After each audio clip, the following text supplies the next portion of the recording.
Good morning everyone.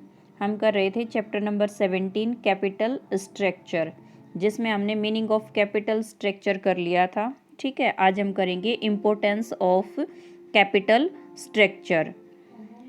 Financial management के द्वारा finance से रिलेटेड जो डिसीजन लिए जाते हैं, कैपिटल स्ट्रक्चर उन्हीं में से एक इम्पोर्टेंट डिसीजन है।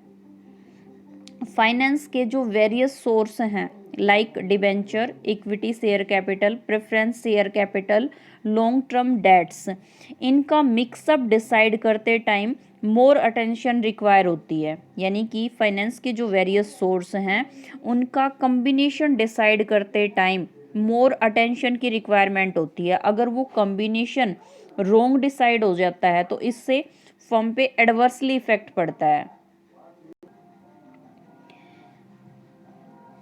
A judicious and right capital structure decision reduce the cost of capital and increase the value of a firm। यानी कि कैपिटल स्ट्रक्चर डिसीजन अगर जुडिशियस और राइट है तो इससे उस फर्म की जो कॉस्ट ऑफ कैपिटल है वो रिड्यूस होगी। ठीक है, और फर्म की जो वैल्यू है वो इंक्रीज होगी।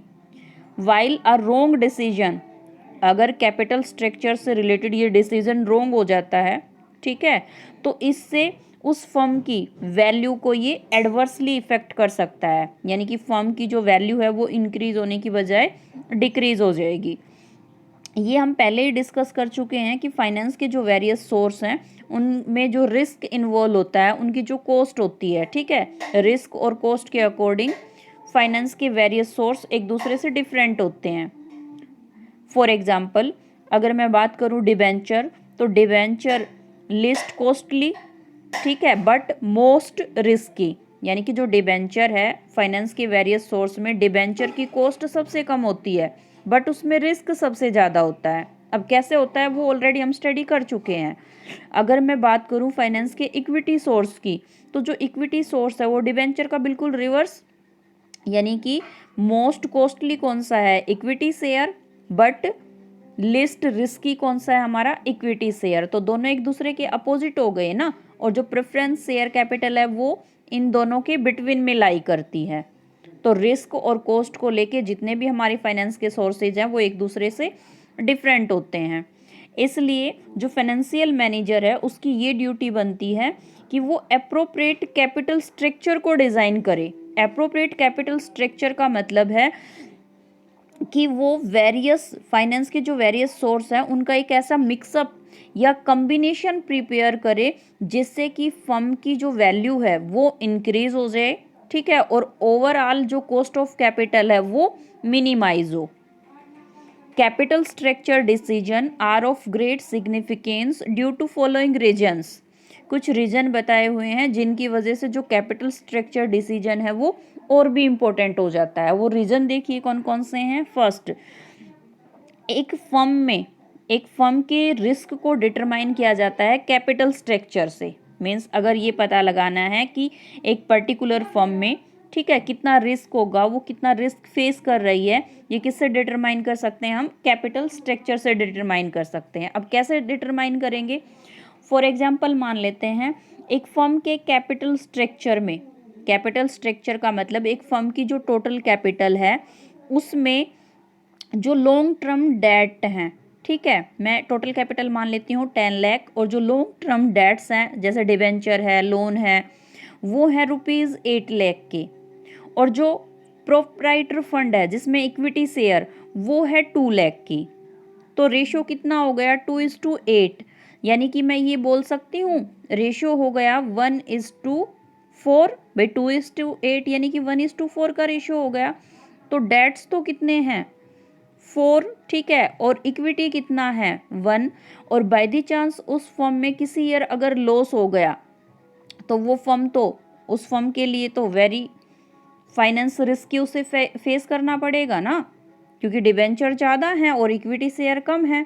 और हमें ये पता है डिबेंचर पे जो भी इंटरेस्ट की पेमेंट करनी है या उसका जो प्रिंसिपल अमाउंट है वो पे करना कंपलसरी है, नहीं तो जो डिबेंचर होल्डर है वो कोर्ट में केस कर देंगे। तो रिस्क हम किसकी हेल्प से पता लगा सकते हैं? कैपिटल स्ट्रक्चर की हेल्प से पता लगा सकते हैं। कैपिटल स्ट्रक्चर का मतलब ये देख लेंगे एक फर्म की टोटल कैपिटल में जो डेट्स हैं उनका कितना रेशो है और जो इक्विटी है उनका कितना रेशो है। अगर डेट्स का रेशो, ठीक है, ग्रेटर है किससे, इक्विटी के रेशो से, तो रिस्क ज़्यादा होगा, और अगर इसके रिवर्स कंडीशन है तो रिस्क कम होगा। Second, capital structure determine the cost of capital of the firm. एक फर्म की ओवरऑल कॉस्ट ऑफ कैपिटल, जिसको हम डिनोट करेंगे के ज़ीरो से, वो भी हम डिटरमाइन करेंगे किसकी हेल्प से, कैपिटल स्ट्रक्चर की हेल्प से।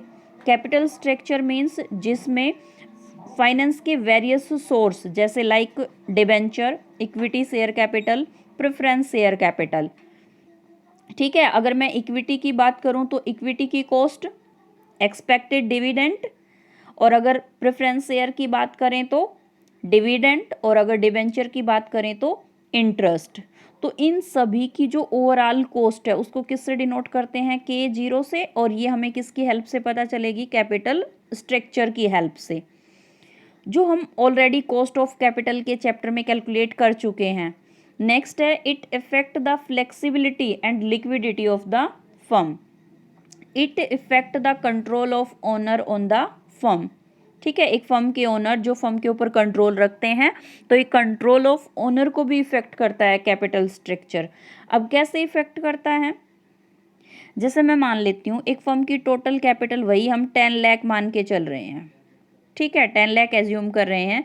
मैं मान लेती हूँ इक्विटी के थ्रू कैपिटल रेज की है 8 लाख, और डेट्स के थ्रू कैपिटल रेज कर रखी है 2 लाख, और जो 8 लाख इक्विटी के थ्रू रेज की है, इसमें मैं मान लेती हूँ इक्विटी शेयर होल्डर हैं 3, ठीक है। कंपनी को एडिशनल कैपिटल की रिक्वायरमेंट है 5 लाख, और वो 5 लाख को इक्विटी कैपिटल इशू करके रेज कर रही है, ठीक है।